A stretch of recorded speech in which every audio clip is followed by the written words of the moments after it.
Mzigo unaanza kwa kuonyeshwa msichana mdogo akiwa amejaa damu. Damu ilikuwa inaendelea kutoka puani mwake bila kusimama, na ghafla ile damu inaanza kurudi tena ndani ya pua yake. Hapo ndipo simulizi linahamia moja kwa moja nyuma ya matukio ili kuonesha nini hasa kilimtokea msichana huyo. Hadithi inaanza maelfu ya miaka iliyopita. Katika ulimwengu uliokuwa chini ya ardhi, kulikuwa na binti mfalme mzuri aliyekuwa akiishi kwa furaha pamoja na familia yake. Siku moja alipata kujua kuhusu ulimwengu wa juu ya ardhi ambako kuna jua, upepo na anga la bluu ambalo hubadilika rangi tofauti kati ya mchana na usiku. Ndani ya moyo wake, hamu ya kuona vitu hivyo ikaongezeka sana, lakini hakuwahi kuruhusiwa kwenda juu. Hata hivyo, hamu yake ilipofikia kiwango kikubwa sana, aliamua kwenda juu bila kumwambia mtu yoyote. Mwishowe, aliwadanganya walinzi wake wote na kufika kwenye ngazi zilizokuwa zinaelekea juu. Alipokaribia uso wa ardhi, mwanga mkali wa jua uliigonga macho yake. Hakuweza kuvumilia mwanga huo na macho yake yakawa vipofu, lakini bado aliendelea kwenda juu. Kwa sababu ya kwenda katika ulimwengu wa juu, aliugua haraka sana na hatimaye akafa huko. Hata mwili wake hakuna aliyekuja kuchukua, na mwili wake ukaoza hapo hapo. Baba yake ambaye alikuwa mfalme wa ulimwengu wa chini ya ardhi alijua kwamba binti yake amekufa, lakini bado aliendelea kuwa na matumaini kwamba siku moja binti yake angerudi, hata kama angekuja katika sura ya mtu mwingine. Aliamini kuwa angerudi tena katika ulimwengu wao, na akaamua kumsubiri hadi pumzi yake ya mwisho. Kadri muda ulivyopita, karne nyingi zikapita. Kisha hadithi inatupeleka mwaka 1944 ambapo tunaonyeshwa msichana aitwaye Ophelia akienda nyumbani kwa baba yake wa kambo pamoja na mama yake. Kwa sababu mama yake alikuwa mjamzito, afya yake ilikuwa imezorota sana, hivyo alilazimika kusimama njiani. Wakati akitembea, mguu wa Ophelia ukagonga jiwe lililokuwa na mchoro wa jicho la ajabu juu yake. Ophelia akaona mbali kulikuwa na sanamu ya jiwe iliyochongwa kwa umbo la ajabu, na jicho moja lilikuwa linakosekana. Hivyo lile jiwe lilikuwa sehemu ya jicho la sanamu hiyo. Alipolirudisha jicho hilo ndani ya sanamu, mdudu wa ajabu akatoka ndani ya mdomo wa sanamu. Ophelia alimchukulia kama ni pari, ingawa kwa kweli alikuwa mdudu aina ya glassbug. Kabla hajapata muda wa kufikiria zaidi, mama yake alimuita na wakaondoka hapo. Cha ajabu ni kwamba yule mdudu alianza kumfuata Ophelia. Walipofika nyumbani, Ophelia aliona mdudu huyo tayari yupo hapo. Alipomsogelea, mdudu huyo akaruka na kuanza kumwongoza kuelekea sehemu ya ajabu iliyofanana na magofu ya zamani. Ophelia alijaribu kumfuata ili kumuona vizuri, lakini mdudu huyo akatoweka. Kabla hajaendelea zaidi, msichana aitwaye Mercedes akafika na kumzuia asiende mbele. Mercedes alimwambia kuwa eneo hilo ni labyrinth, yani njia ya mafumbo ambayo imekuwepo kwa karne nyingi, na yoyote aliyeingia humo hakuwahi kurudi tena, hakupaswa kabisa kwenda huko. Waliporudi nyumbani, ilionekana kwamba mdudu huyo bado alikuwa akiwachunguza. Nyumbani tunaonyeshwa baba wa kambo wa Ophelia, Captain, ambaye alikuwa mtu katili sana. Wakati huo Hispania ilikuwa katika kipindi cha vita vya wenyewe, na Captain alikuwa anataka kuangamiza makundi yote ya wapiganaji wa msituni, kwamba kwa kweli walikuwa raia wa kawaida waliogeuka waasi kupigania haki zao. Katika harakati za kuwaua waasi hao, mara nyingi Captain aliwaua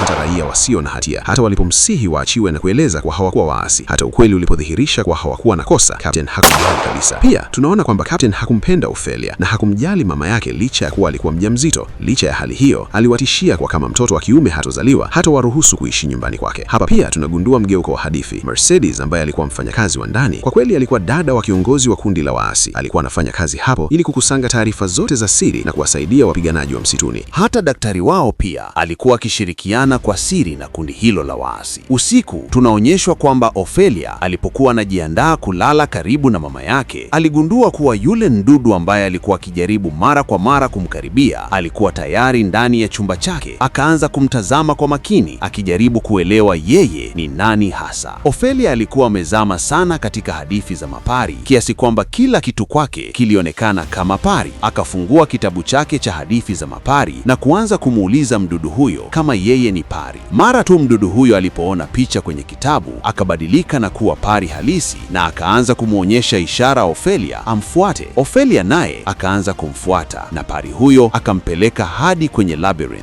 Huko aliona ngazi zinazoshuka chini, zile zile tulizoona mwanzoni mwa hadithi, ambapo binti mfalme alipanda kuelekea juu. Ophelia alipokuwa akishuka kwa hofu, alikutana na kiumbe cha kutisha sana, lakini kiumbe hicho kilifurahi sana kumwona. Kilisema, hatimaye umefika, nimekuwa nikikusubiri kwa miaka mingi. Ophelia hakuelewa alichokuwa anaambiwa, na badala yake akaanza kumwogopa kiumbe huyo. Kiumbe huyo akamwambia asiogope kwa sababu yeye si adui adui yake. Akajitambulisha kwamba anaitwa Faun na yeye ni mtumishi wake. Akamweleza kuwa Ophelia ni binti mfalme na hastahili ulimwengu huu, anatoka katika ulimwengu wa chini ya ardhi na ni binti wa mfalme wa huko. Jina lake halisi ni Princess Muna. Ophelia akasema hayo si kweli. Faun akamwambia kama haamini aende nyumbani aangalie begani mwake kutakuwa na alama ya mwezi ambayo itathibitisha kuwa yeye ndiye Princess Muna. Pia akamweleza kuwa baba yake alikuwa amefungua milango mingi ili kumrudisha nyumbani, lakini sasa umebaki mlango mmoja tu na utafunguka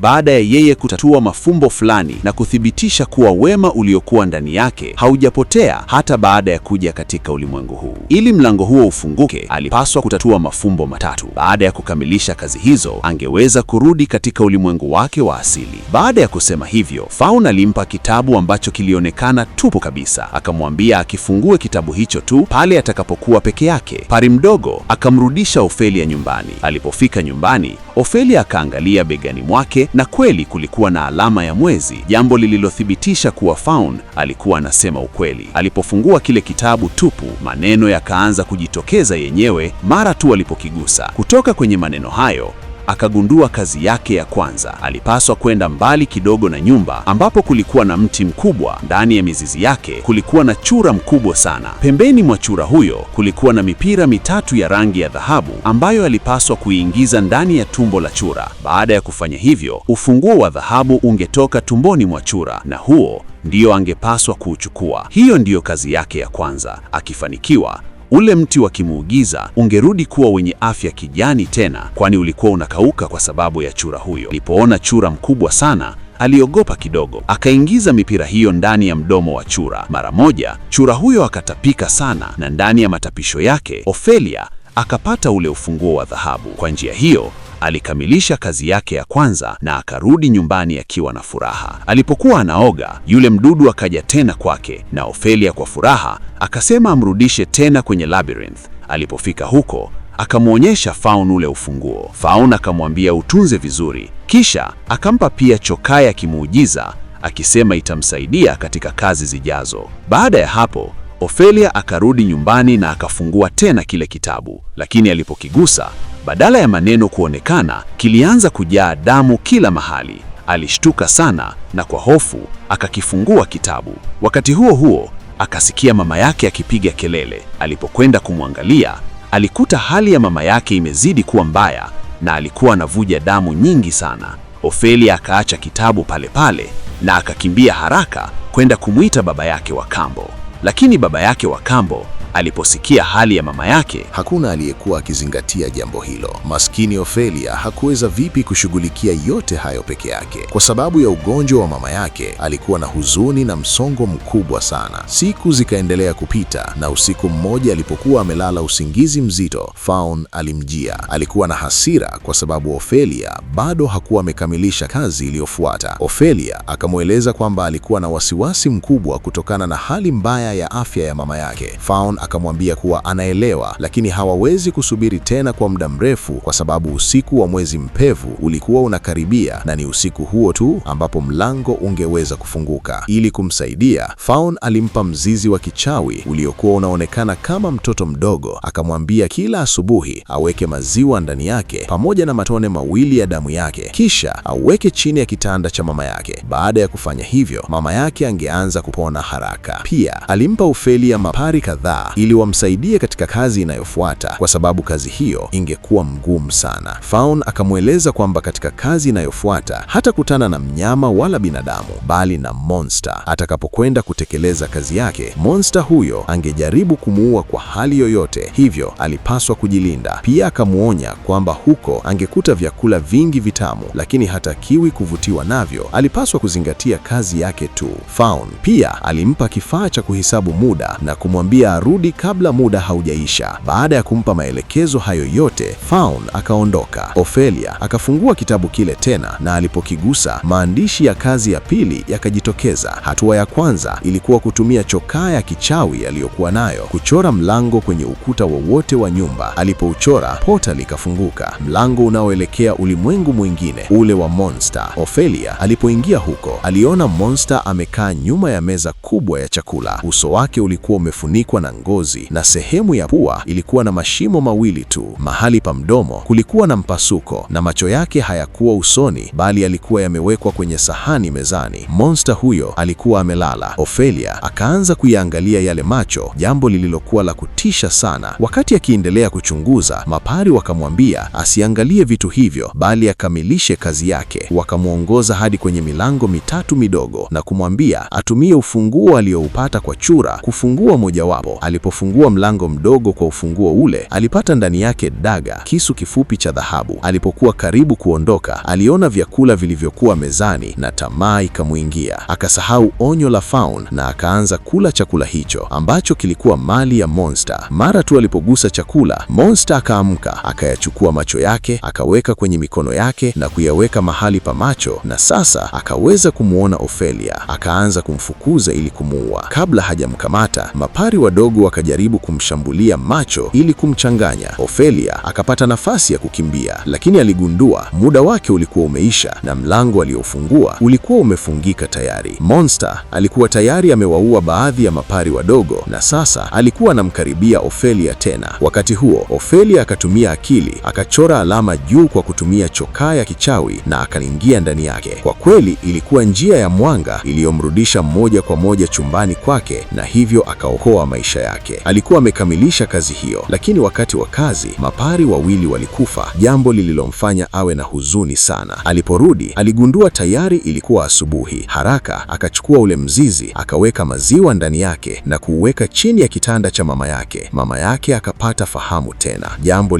lililomfurahisha Ophelia sana. Kisha tunaonyeshwa baba wa kambo wa Ophelia aliyekuwa amefikia kiwango cha mwisho wa ukatili wake. Aliwanyima wananchi chakula na dawa ili kuwalazimisha wafichue mahali walipo waasi. Alipanga kwamba bila chakula wananchi wasingepaswa pia kuwasaidia waasi, na hivyo zaidi ya nusu ya waasi wangekufa kwa njaa, jambo ambalo lingefanya kazi yake iwe rahisi. Siku zikapita huku wananchi wakiteseka sana. Wakati huo kundi la waasi likapanga shambulio kubwa na kulipua kwa bomu la treni ya mzigo iliyokuwa inaelekea huko. Baada ya tukio hilo, kapteni hakuwa tayari kuwaacha waasi. Waliporudi kambini kwao, wakapata mshtuko mwingine. Waasi walikuwa wameiba mizigo yote kutoka kwenye ghala lao. Hiyo ndio ilikuwa ile misaada iliyokuwa imezuiliwa kwa wananchi wa mji huo. Kapteni alipogundua hilo, hasira yake ikaongezeka kupita kiasi. Alipoona kwamba kufuli la ghala halikuvunjwa bali lilifunguliwa kwa kutumia ufunguo, akatambua kuwa lazima kulikuwa na mtu wa ndani, mwanamume au mwanamke aliyekuwa akishirikiana na kundi la waasi. Akakumbuka kwamba ufunguo wa eneo hilo ulikuwa kwa Mercedes pekee, hivyo akaelewa kuwa kazi hiyo ilikuwa ya Mercedes. Walijua waasi wasingeweza kwenda mbali sana na mizigo hiyo, hivyo Captain akaenda msituni pamoja na wanajeshi wake. Wakakaribia sana maficho ya waasi na wakaanza kufyatua risasi. Waasi nao wakajibu mashambulizi kwa risasi. Katika mapambano hayo, wanajeshi wengi walikufa na kati ya waasi wengi aliyebaki hai alikuwa mmoja tu ambaye alikamatwa na Captain. Captain akampeleka nyumbani na kuanza kumtesa ili aseme mahali walipo waasi wengine, lakini mtu huyo hakusema chochote. Captain akamwamuru daktari amtibu ili apone kabisa, waweze kumtesa tena na kupata taarifa za mipango ya kundi lake. Lakini daktari alimpa sindano ya sumu na kumuua kwa sababu naye alikuwa akishirikiana kwa siri na waasi. Captain alipogundua ukweli huo, alimfyatulia risasi daktari na kumuua papo hapo. Upande mwingine tunaonyeshwa Ophelia ambaye usiku huo Fawn alimjia tena. Fawn alikuwa amemkasirikia sana, akamwambia kuwa yeye si msichana mwema tena kwa sababu tamaa ya ulimwengu huu tayari imeingia ndani yake. Kwa sababu ya tamaa hiyo, alikula chakula kile na matokeo yake mapari wale walikufa. Kwa hiyo Fawn akasema hawezi kumpa kazi ya tatu kwa sababu hawahitaji binti mfalme mwenye tamaa na asiye na huruma katika ulimwengu wao. Wakati huo huo, afya ya mama wa Ophelia ilipoanza kuimarika, tabia ya Captain kwake ilizidi kuwa mbaya zaidi. Captain alianza hata kumshuku mama wa Ophelia kuwa na uhusiano na waasi. Kwa sababu ya mashaka hayo, alikagua vitu vyake vyote na akapata ule mzizi wa kichawi uliokuwa umewekwa chini ya kitanda. Kwa hasira, akaushika mzizi huo na kuuweka mkononi mwa mama wa Ophelia akimuuliza ni kitu gani hicho. Mama yake hakuwa na jibu, hivyo Captain akaondoka akiwa na hasira. Baadaye, mama wa Ophelia akamuuliza Ophelia ukweli wa jambo hilo. Ophelia akiwa na hofu kubwa kutokana na tabia ya Captain, hakuficha chochote na akaeleza kila kitu, jinsi alivyokwenda kwenye labyrinth, alivyokutana na Fawn na kwamba mzizi huo ndio uliokuwa ukimponya. Lakini mama yake hakuamini. Badala yake alimkasirikia na kumwambia ache hadithi za mapari na vitabu vya kufikirika, kwa sababu dunia halisi ni tofauti kabisa. Kisha akamkumbatia Ophelia na kuutupa ule mzizi motoni. Mzizi ukaungua ukiteseka hadi kufa, na mara tu ulipokufa, afya ya mama wa Ophelia ikaanza kudhoofika tena haraka. Mama yake akajifungua mtoto wa kiume, lakini baada ya hapo akafariki dunia. Katika mazishi yake mama, Ophelia alikuwa na huzuni kubwa sana. Hakutaka kufanya chochote tena na akaenda kulala chumbani kwake. Wakati huo, Captain alikamata Mercedes na kuanza kumhoji kwa njia ya mateso. Alielewa kuwa tayari wanamshuku, hivyo akaamua kukimbia usiku huo huo, na alipanga pia kumchukua Ophelia kwa sababu alijua kama angebaki hapo, Captain angemfanyia mambo mabaya. Walipokuwa karibu kutoroka, Captain na wanajeshi wake waliwakamata msituni. Kwa sababu Ophelia alikuwa pamoja naye, Captain akadhani Ophelia pia ni sehemu ya waasi. Akaanza kumtendea vibaya sana na akamfungia ndani ya chumba. Baada ya hapo, Captain akaja kwa Mercedes ili aanze kumtesa, lakini kabla hajaanza, Mercedes alikuwa tayari amejifungua pingo zake.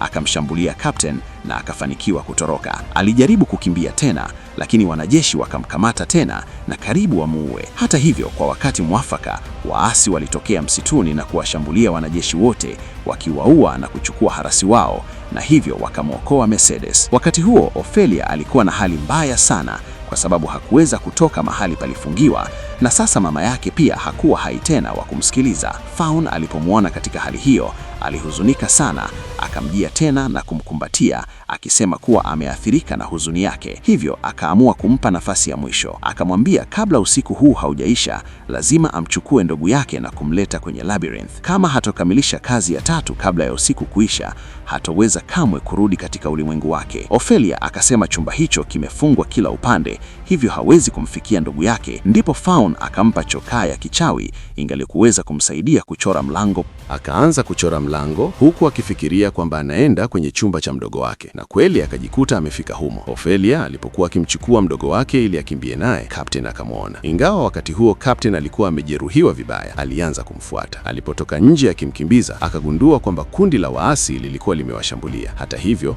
badala ya kwenda vitani, akaendelea kumfuata Ophelia kuelekea kwenye labyrinth ili amrudishe mtoto wake. Ophelia alipofika karibu na ukuta wa ajabu ndani ya labyrinth, ukuta huo ukafunguka na kuwa mlango. Akaingia ndani na mbele akakutana tena na Fawn, lakini Captain alipofika kwenye ukuta huo alichanganyikiwa kwa sababu hakukuwa na njia ya kuendelea mbele na Ophelia hakuonekana popote. Hapo Fawn akamwambia Ophelia kwamba lazima amjeruhi mdogo wake na kumwaga matone mawili ya damu yake kwenye sakafu ili mlango wa ulimwengu wake ufunguke. Ophelia akaogopa sana na kusema kwamba hata kama atalazimika kubaki katika ulimwengu huu milele, hata mdhuru mdogo wake wala kumpa maumivu. Fawn akaendelea kusisitiza afanye hivyo, lakini Ophelia alikataa kabisa. Wakati huo huo, Captain akafika hapo, na hapo tunaona kwamba Captain hakuweza kumwona Fawn, ni Ophelia pekee aliyekuwa anamuona. Captain akamchukua mtoto wake kutoka kwa Ophelia, kisha akampiga risasi Ophelia na kutoka naye nje. Maskini Ophelia akaanguka pale chini. Captain alipokuwa akitoka nje kupitia njia ya vichaka, alikuta waasi wote wamemzingira. Mercedes akaja mbele na kumchukua mtoto kutoka mikononi mwake, kisha waasi wakampiga risasi Captain na kumuua. Baadaye tukamwona tena Ophelia akiwa ameanguka chini,